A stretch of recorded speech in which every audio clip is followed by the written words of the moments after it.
Legal, mas pô. Manda aí, Vini, a pergunta. Ó, a Carla Freitas, logo no começo do podcast, ela pediu para falar um pouco sobre a arte marcial como uma influência no comportamento para as crianças. Acho que você comentou um pouco. Sim, é muito, acho que é bem efetivo, assim, nesse sentido, principalmente na construção dos valores, né? Na disciplina, nessa persistência, né? Todo esporte, de forma geral, vai influenciar positivamente a criança, né? A arte marcial, ela traz essa conduta mesmo, muito das virtudes marciais, né? A lealdade, a honestidade, o cooperativismo, né? Até é engraçado que nas práticas que eu realizo durante a dinâmica das aulas, ali a gente eu tento criar um sentido de unidade, né? Como uma tropa, né? Uma unidade. E um erra, todos erram. Um acerta, sim, todos acertam. Então, isso faz com que a pessoa, e a criança principalmente, comece a enxergar o próximo como sendo algo reativo a você. Vinculado a ele, né? Vinculado a ele. Sim. Então, o que eu faço interfere no próximo e o outro em mim. E a partir esse sentido de coletividade, de união, que a gente vai estabelecendo, e os exercícios propostos, e aí entra um método que eu desenvolvo, assim, desenvolvi já, né?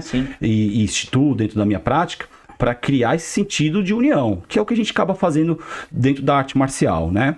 E um ajudando o outro, né? E aí a gente construi a memória a partir dessa experiência. Top. E quanto antes a criança entende isso, provavelmente, e a gente vê o resultado futuro, se transformam adultos melhores nesse sentido, que aprende a enxergar o próximo e muitas vezes também aprende a entender a natureza do próximo, porque ele está em busca da sua própria essência, da sua própria natureza. Sim. A gente fala que o outro é o reflexo de nós mesmos, o que eu estou enxergando nele muitas vezes é o que eu estou percebendo em mim. Sim, exatamente. Você entendeu? Quer dizer que eu não consigo perceber em mim muitas vezes também, né?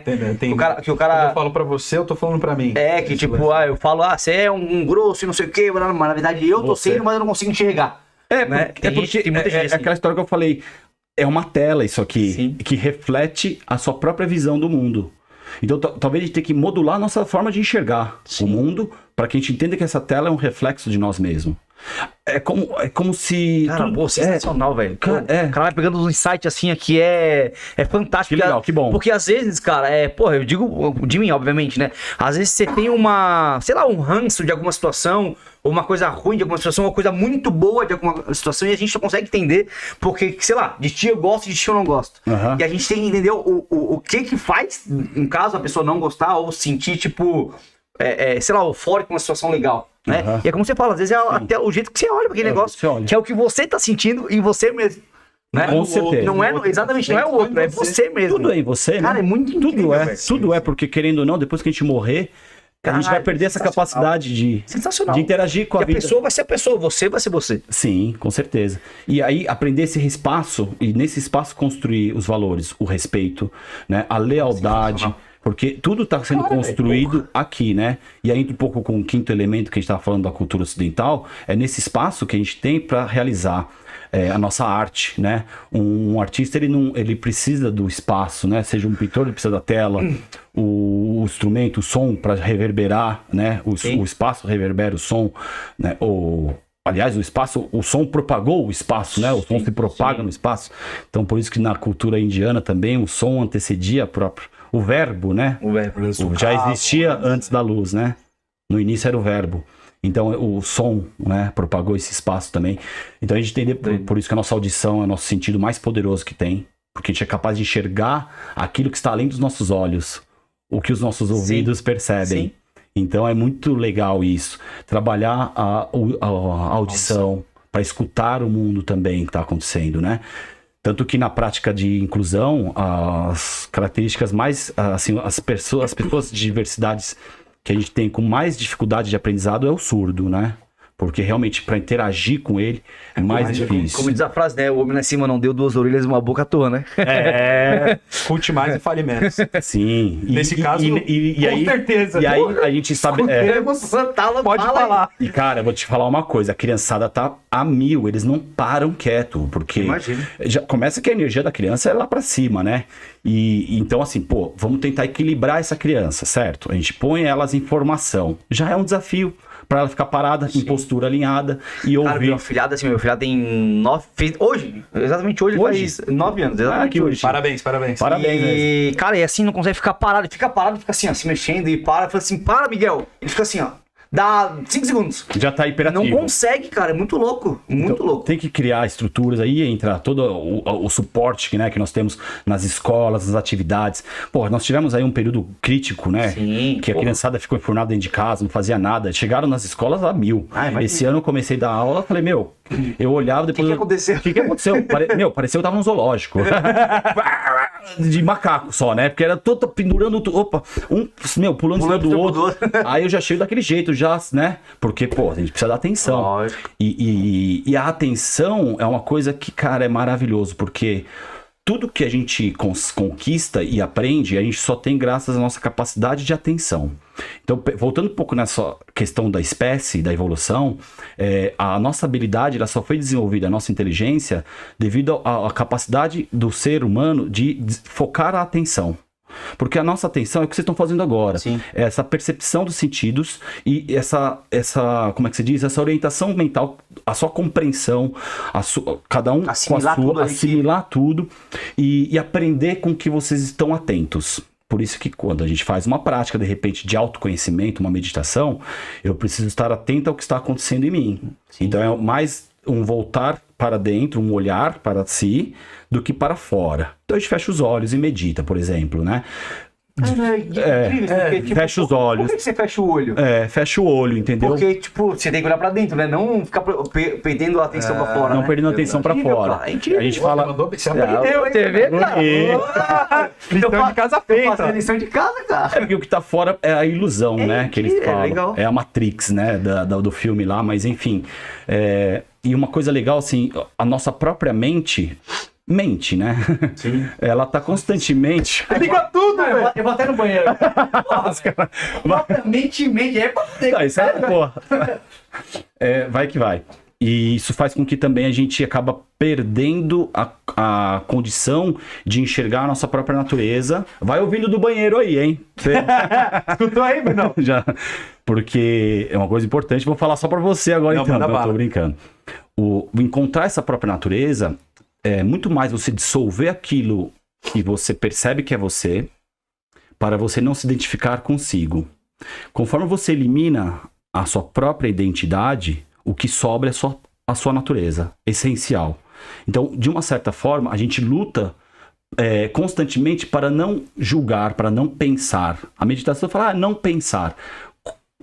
É praticamente impossível, né? Assim, parar a mente. Mas tem gente que comenta a respeito disso, consegue limpar e O que não acontece? pensar em nada. Qual que é o lance? Você identifica aquele plano dos pensamentos como algo não sendo você.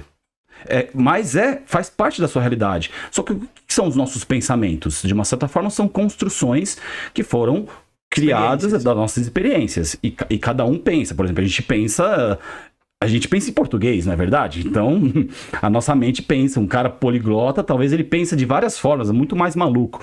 Mas assim, você coloca aquilo num plano, porque nós temos vários planos, né, dimensionais. Não vou entrar muito nesse cerne da questão para não aprofundar também, ficar muito técnico. Mas assim, pensa que o pensamento, ele não é você. Mas ele está ali, sendo produzido por você. Mas quem é você? É a própria consciência que observa ele. Então, quem é essa consciência? O eu sou, a sua presença. Então, você é essa presença que está ali, observando aquilo que está passando como uma tela em um cenário na sua mente. Então, aquele filminho, aquela sua voz interior, que você pode conduzir para a sua própria essência e estar atento à sua própria natureza, que é ilimitada, que é o que está acontecendo.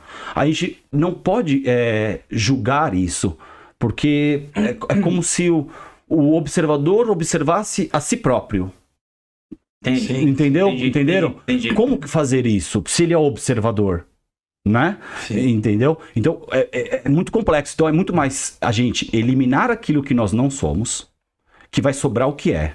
Então a constante busca da dissolução do ego, do eu, dessa identidade que foi construída, e aí entra um pouco dos modelos mentais programados, tá? Porque a gente precisa romper essa programação pela nossa cultura, e cada vez mais isso vem lá de trás.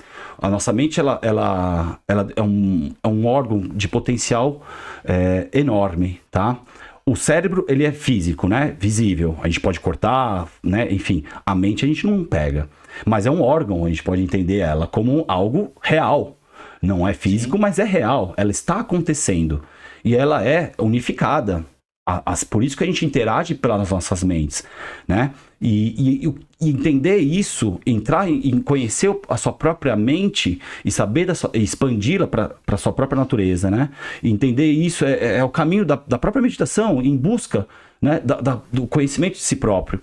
E não tem fim, como eu estava falando, porque acho que o mais interessante, e esse é um aspecto que nos volta à nossa identidade da criança que nós temos, né? Porque todo mundo viveu a experiência da criança, da curiosidade. A curiosidade é um dos elementos mais fundamentais para a gente seguir em busca do aprendizado. Se a pessoa não tem curiosidade, ela para, ela estagna.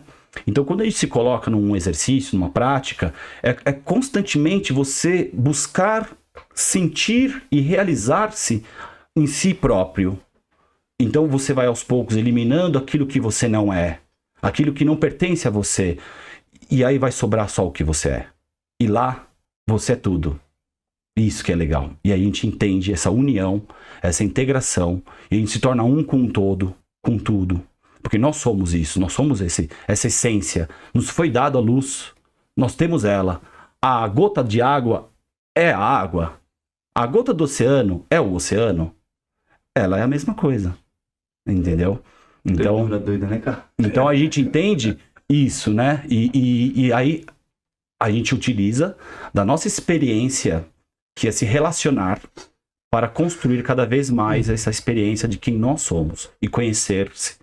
E aí trabalhar em cima disso, da propagação dessa nossa natureza, e criar um bom relacionamento. A base construída nos foi deixado já.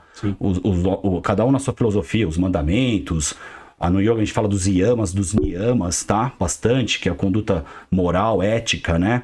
Para construir valores reais que nos conectam um com o outro, né? Nessa nossa entidade humana que nós somos, nessa humanidade, né? E entender como sendo irmãos todos nesse sentido. Na própria religião eles falam muito os irmãos e tudo mais, para ter o sentido de fraternidade consolidado na gente. Isso por isso que na nossa estrutura a gente chama família do tigre, por exemplo, né? Família primeiro. A gente tem que entender o que é família. Se você entender o que é família, você tem pertencimento. Porque nós somos uma grande família.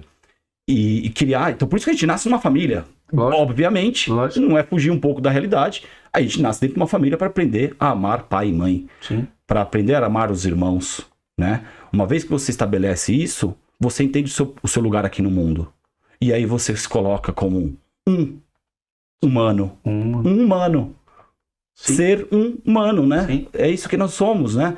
Independente de discussão. Um irmão aí no meio, né? Cara, isso De todos esses. de todos esses. E pô, trabalhar, né? Trabalhar para que isso aconteça, porque a gente não vai parar de trabalhar. Só até o último dia da minha vida eu quero estar trabalhando em cima disso, né?